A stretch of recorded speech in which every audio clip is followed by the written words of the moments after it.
जय श्री कृष्ण, जय श्री राम। पितरण की कथा।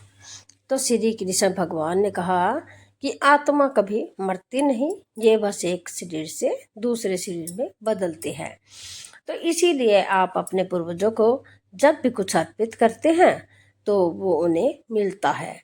तो महाभारत की कथा के अनुसार मृत्यु के उपरांत जब दानवीर कर्ण को चित्रगुप्त ने मोक्ष देने से इनकार कर दिया था, तब कर्ण ने चित्रगुप्त से पूछा कि मैंने अपनी सारी संपदा सदैव दान पुण्य में ही समर्पित की है, तो फिर मुझ पर यह कैसा ऋण शेष रह गया है।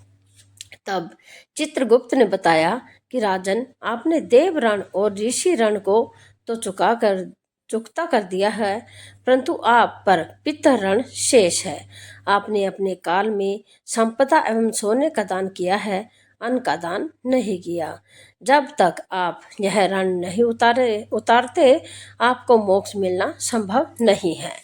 इसके उपरांत धर्मराज ने दानवीर कर्ण को व्यवस्था दी कि आप 16 दिन के लिए पृथ्वी पर जाकर अपने ज्ञात एवं अज्ञात पितरों को प्रसन्न करने के लिए विधिवत श्राद्ध तर्पण कर पिंडदान करके आइए, तभी आपको मोक्ष की प्राप्ति होगी। तो दानवीर कर्ण ने वैसा ही किया, तभी उन्हें मोक्ष मिला। किवदंती किवदंती है कि तभी से श्राद्ध की प्रथा प्रारंभ हुई। तो पितृपक्ष में संत, गुरुजन और रोगी, वृद्ध या जरूरतमंदों की जितनी सेवा हो सके करना चाहिए। साथ ही अपने परलोक सुधार के लिए भी दान पुण्य करना चाहिए। त्योहारों पर दान करना इसलिए बहुत महत्वपूर्ण माना गया है। श्राद्ध के दिनों में घर पर कोई भिक्षा मांगने आए तो उन्हें कभी खाली हाथ नहीं भेजना चाहिए। मान्यता है कि यदि पितृ प्रसन्न नहीं होते तो परिवार में बाधाएं आती हैं, अकाल मृत्यु का भय बना रहता है। तो पितृपक्ष की पुरानी कथा के अनुसार जो जोगे तथा भोगे दो भाई थे, उन्होंने अलग अलग रहते थे। जोगे धनी था और भोगे निर्धन। दोनों में परस्पर बड़ा प्रेम था। जोगे की पत्नी को धन का अभिमान था, किंतु भोगे की पत्नी बड़ी सरल हृदय की थी। पितृपक्ष आने पर जोगे की पत्नी ने उससे पितरों का श्राद्ध करने के लिए कहा, तो जोगे इसे व्यर्थ का कार्य समझकर टालने की चेष्टा करने लगा, किंतु उसकी पत्नी सम्मति थी कि यदि ऐसा नहीं करेंगे तो लोग बातें बनाएंगे, फिर उन्हें अपने मायके वालों को दावत पर बुलाने और अपनी शान दिखाने का यह उचित अवसर लगा। अतः वह बोली, आप शायद मेरी परेशानी की वजह से ऐसा कह रहे हैं, किंतु इसमें मुझे कोई परेशानी नहीं होगी। मैं भोगे की पत्नी को बुला लूंगी, दोनों मिलकर सारा काम कर लेंगी।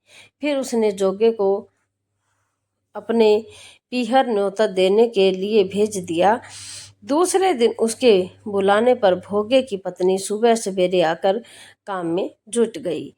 उसने रसोई तैयार की, अनेक पकवान बनाए, फिर सभी काम निपटाकर अपने घर आ गई। आखिर उसे भी तो पितरों का श्राद्ध तर्पण करना था। तो इस अवसर पर जोगे की पत्नी ने उसे रोका। वह रुकी।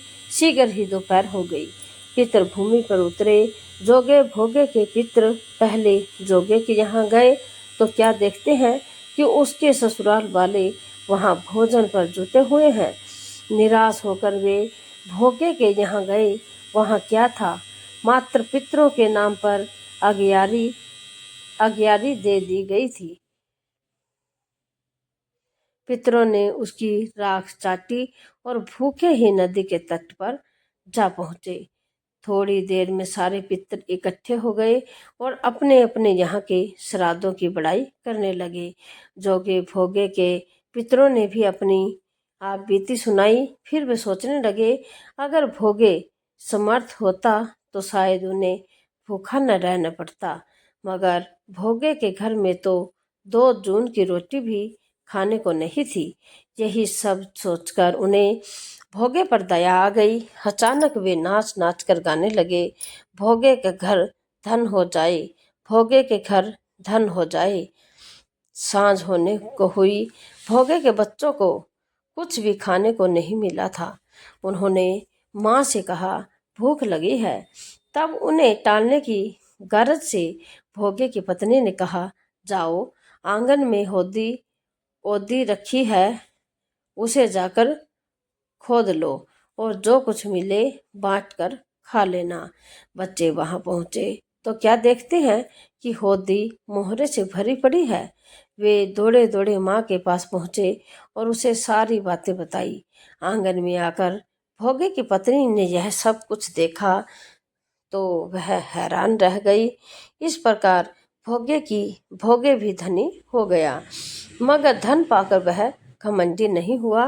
दूसरे साल का पितृपक्ष आया तो श्राद्ध के दिन भोगे की स्त्री ने 56 प्रकार के व्यंजन बनाए। ब्राह्मणों को बुलाकर श्राद्ध किया, भोजन कराया, दक्षिणा दी। जेठ जेठानी को सोने चांदी के बर्तनों में भोजन कराया। इससे पितृ बड़े प्रसन्न तथा तृप्त हुए। ऐसी ही धार्मिक और पौराणिक कथा कहानी के लिए आप हमारे चैनल को लाइक करें, शेयर करें, सब्सक्राइब करें। जय श्री कृष्ण।